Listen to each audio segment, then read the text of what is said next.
So I'm going to watch episode 20 of Attack on Titan here. Just finished up the first half of this 57th expedition arc where we saw Erwin and his clever plan capture this mysterious female Titan. And now we're going to see what she's all about. Super excited to see where this goes. And you know, when I did the reaction video to episode 17, a lot of people were trying to point out that the female Titan couldn't be Eren's mom because we saw Eren's mom die, or we know she's already dead. But I guess my response would be, we don't know that she's dead. We saw her get eaten by a Titan. I also saw Eren get eaten by a Titan. So they kind of have that in common. So I still say it's on the table as a possibility. I know the folks saying that probably have already seen the whole show so far and they know exactly who it is. And they're just cheating. They're not coming from the same point that I'm coming from. But hey, Eren got eaten by a Titan and he became a Titan Transformer. Why not his mom? So I thought they were still doing the recap, and I think they're kind of like going right into it. Or it's a really long recap. Either one is possible. Hopefully, I haven't missed anything important yet. But the plan is to find out who is inside this female Titan. I speculated that they probably wouldn't be able to do that so easily. I feel like maybe something's going to go awry and the mystery is going to be stretched out just a little bit longer. Because that's kind of how things go, right? And then I don't know if I should watch the opening closely and try to pick up hints, or if those hints are kind of like spoilers. I have to watch it with one eye. All right, now we're getting into the show. Been sitting on the edge of my seat for a couple of days until I could get a chance to do this reaction video. Erwin Smith is the name of this episode.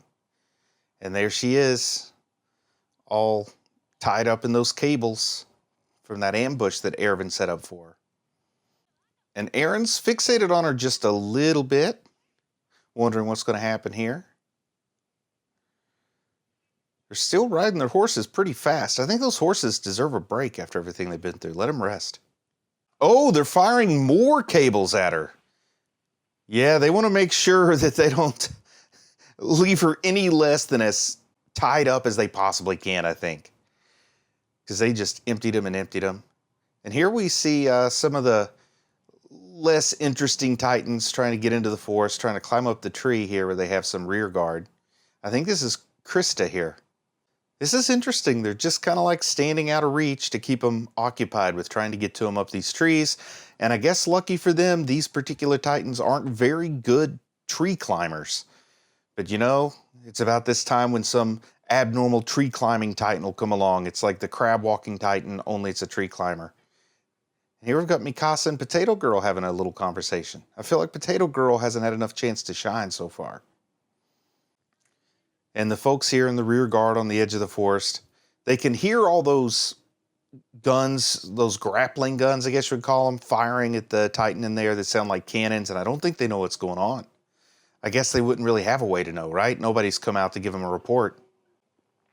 Oh, here's a tree climbing Titan that's got a haircut like Mo Howard. Nice bowl cut there, tree climber. Oh, they seem to be getting better at climbing is what this guy's observed. So Armin's not the only smart guy. Jean has kind of figured out what's going on without seeing what happened too.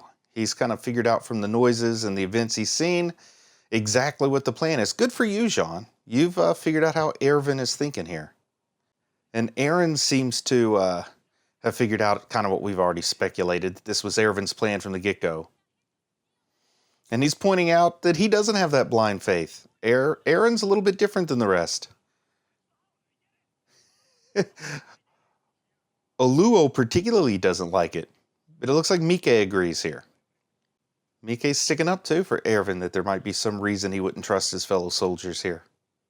The idea of a spy that I also kind of speculated on. Kind of nice to know I'm not just off in crazy man territory thinking this. People in the show are thinking it too.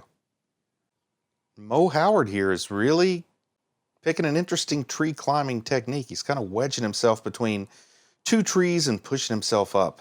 Some good upper body strength there. Yeah, talking about the importance of these troops that have been able to stay alive 5 years. They are the ones that have been in and survived ever since that first Colossal Titan attack. Oh yeah, they brought up Sonny and Bean again, because I kind of thought they'd dropped that thread. But yes, there's a spy or something that killed Sonny and Bean. So it looks like the spy must be one of this inner core here, somebody in Levi's squad. Now that is a nice bit of Agatha Christie intrigue I can get behind. Getting them to all distrust each other a little bit. I'll just say right now, I think the spy's Hanji. Her pursuit of... No, she wouldn't have betrayed Sonny and Bean. I take that back. Pretend I didn't say that. And I think Oluo's a little too obvious, so I don't think it's him. Don't know much about Petra. I haven't seen her personality expressed much. Oh, I don't think I can distrust any of these people. And even though they managed to capture the female Titan, I think Eren is upset at how many people died in this operation. Oh, Bowl Cut just fell from the trees. Thank goodness.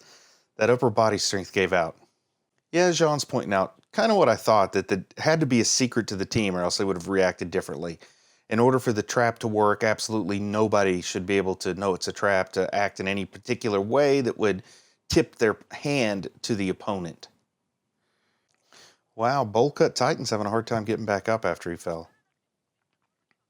Yeah, Armin's a little disappointed with Erwin making the decision to let 100 people or so die in order for this plan to come together. Oh, so here, Mike is going to tell us a little bit about Erwin. I guess Erwin has lived a very, very long time for a Survey Corps member, so he must be good at what he's doing. Yeah, Petra talking about how important it is to sacrifice things you care for in order to bring about greater good or greater change. Somebody who can't sacrifice anything can't change anything. Armin's making the same point here. Oh, a little explanation about the weapon they used to capture the female Titan. That's cool, explaining how it works. I thought this was just a run-of-the-mill grappling gun that they've always had, and I didn't know about it. But it's more like a harpoon gun.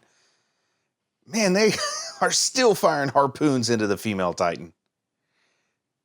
That last one got her kind of right in the bum-bum. So they've got her strung up pretty tightly, and there is the borderline sadistic Hanji getting ready to experiment. Giggling a little bit.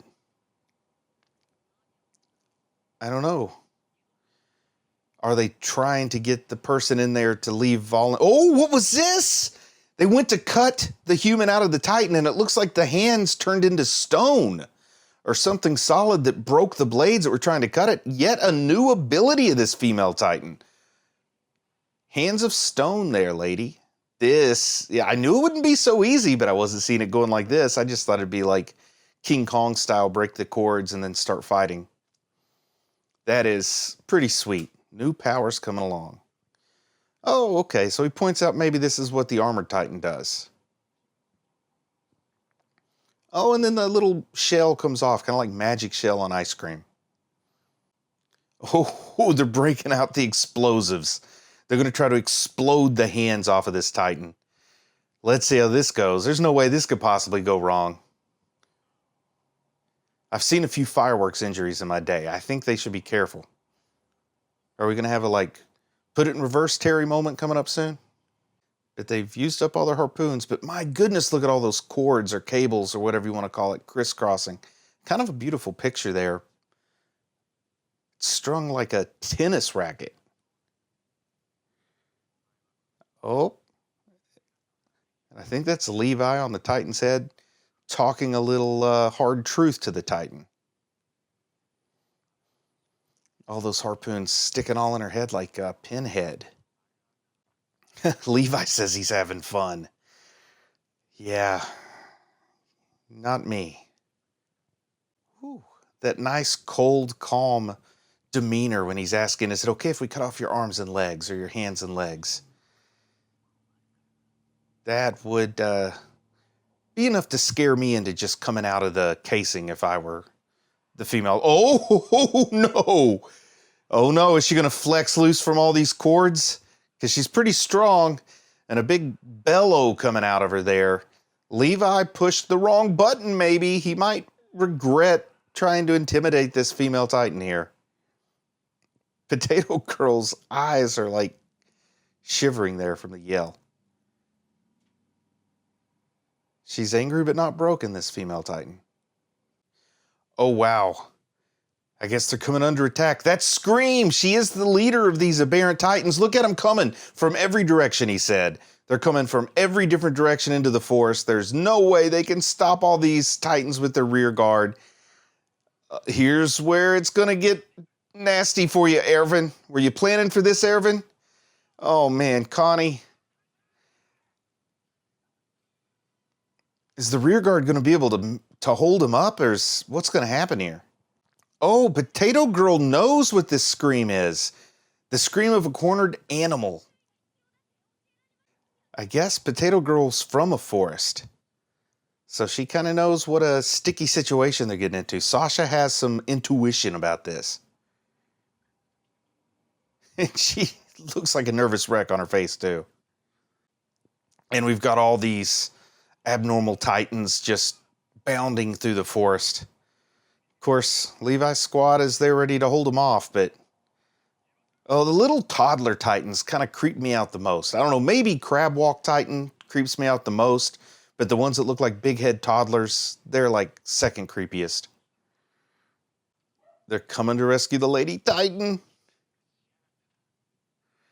Levi, calm. Calm as a cucumber? I think it's cool as a cucumber. Levi's calm and cool. And boom, he's taking care of him. What? It looks like the Titans aren't coming to rescue her. Maybe they're coming to attack her. This got twisted. I mean, I can see the logic that it's better in some way to maybe keep the female Titan's secret away from the Survey Corps, so they're going to come cannibalize her. But I wasn't expecting that. I thought it was just going to be a big fight, which it is a big fight, but they're now trying to protect their prisoner instead of threatening their prisoner. This is pretty gruesome here, too, but pretty awesome.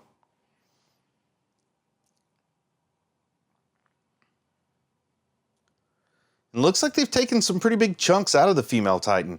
What? Erwin's ordered the retreat? Oh, they've got to go back behind the walls. Something Erwin definitely wasn't ready for is coming up. Oh, they've lost. They've lost the female Titan to the Titan horde. The whole mission, I think, is a failure now. So close. So close. And you got to retreat back to the town you left from. Let's see what this does to morale. Even the hardline Erwin supporters are going to be shaken from this. Oh, but Erwin has some measure of respect that they're willing to go this far in the line of duty. Oh, and there's some consequences here because they really were being bold at the tribunal, and now they're not going to have anything to show for their bold move. They haven't retaken Chigansina. They haven't captured the female Titan. Looks like they're retreating empty-handed with heavy casualties back to the safety of Wall Maria, I guess. Or is it Wall Rose? I'm getting my walls confused. What? He's given some special order to Levi to refill his gas and blades. What? He's telling Levi to follow the Titan back to, I guess, wherever they go. Oh boy. Is this just a solo mission, or is Levi going to at least take some squad with him? The feeling of retreat. They had me so built up with this faith and this confidence in Erwin that I was falling into that blind faith category by the end of episode 19. And now here at 20, I'm feeling probably just as heartbroken as these characters in the show are feeling right now. The guy I thought had everything under control and was a step ahead of the Titans, well, now they're retreating. Well, Petra's kind of still got a sort of a rosy attitude, despite the fact that things didn't really go so great. But she's proud of Aaron. Then Aluo has to chime in and say, yeah, don't pamper him, Petra. I kind of like Aluo because you need a good, like, benign jerk. Like, he's not evil or anything. He's just obnoxious. You need that. It spices up the show. And he does make a valid point, Aluo, there. Mission's not over till you're home and in bed. He's belittling them for crying on their first mission, for wetting their britches on the first mission. I like this. I think it's Mike makes a good point. The kill count isn't all that matters. Aluo seems to need to grasp that. So yeah, it looks like they're going back without Levi. And Levi's got this, what I have to imagine is a super high-risk solo mission to follow him. No, they're going to rendezvous with the captain. Okay, maybe he won't be on his own. Good, good. Did he just throw away a smoke signal gun? I don't know why he did that. Ah. So even though the corpse of the Titan was eaten, he thinks the human's still alive and maybe they can track him. Oh! Oh! He thinks that the person inside the Titan has maneuver gear. And that maybe... Oh! It's a Survey Corps clone, I guess. They have Survey Corps equipment and Survey Corps cloak, and maybe it's like, you know, from the Night's Watch, where there, you know, in Game of Thrones, there was a member of the Black that went rogue and became the Night's King, not to be confused with the Night King. Maybe this is a rogue Survey Corps member. Gunther looks like he may have just gotten wiped out by this mysterious enemy that looks, oh, this is so good. Of course, they're keeping the face hidden by the cloak. Oh my goodness, this is so good. I did not see that coming. Like I knew it was going to be tough. I didn't think it'd be as easy as just like showing up and saying, hey, we're going to cut you out of there and find out who you are. I knew there'd be some complications, to say the least, some obstruction to accomplishing their goal. But then having all the other Titans come in after the distress call, I guess you would call it, once the female Titan was cornered. Then the whole twist of the person escaping by imitating a member of the Survey Corps. And where do they get this gear? How do they know so much? Is it a former member of the Survey Corps? Is it a current member of the Survey Corps? This is great. I love these puzzle boxes. Man, I'm really fired up after this episode. I'm also going to do a reaction to episode 22, the last one in this 57th Expedition arc, so I'll talk to you then.